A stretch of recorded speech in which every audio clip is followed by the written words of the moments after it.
Like, it's interesting to me because not being in the medical field, I guess my brain has never thought that the pandemic would have been awkward in the medical field. Like, and that's probably just an ignorant statement, but I figured like, oh, medical field, that was probably just changed some protocols, but still the same. So tell me how that shifted everything. So, well, I mean, there was so much. I mean, number one, patients weren't coming in to clinics with near the frequency as, in the past. We were doing a lot of telehealth.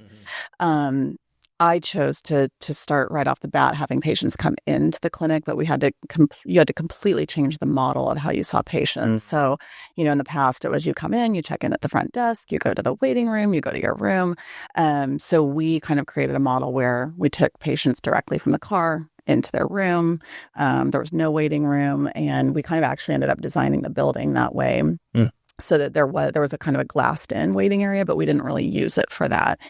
And so that was one thing. The other thing is, the COVID vaccine was just coming about. It was just a thought when we opened the practice. So there were huge logistics in obtaining the vaccine. It was federally funded. You couldn't get it right away, but everyone wanted it. Same thing with testing supplies. But the other thing that happened that it was a positive at the time and then it was a negative for business was that, we took out all these loans, of course. Yeah. But because of COVID, we had the opportunity to defer payment of them for 6 months.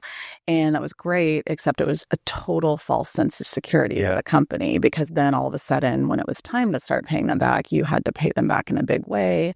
And it was hard to have a grasp on your income versus your debt, what was coming in, what was going out. So, those are just some of the ways. The pandemic changed everything about medicine. And I feel like we're still at a point where we're kind of recovering from that, because it even changed the way viruses acted in the community.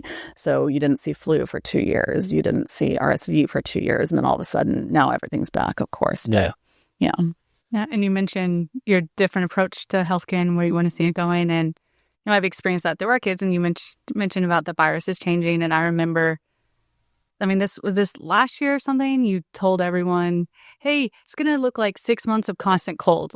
Just get ready for it. And just educating us and giving us the idea of what to expect was super helpful.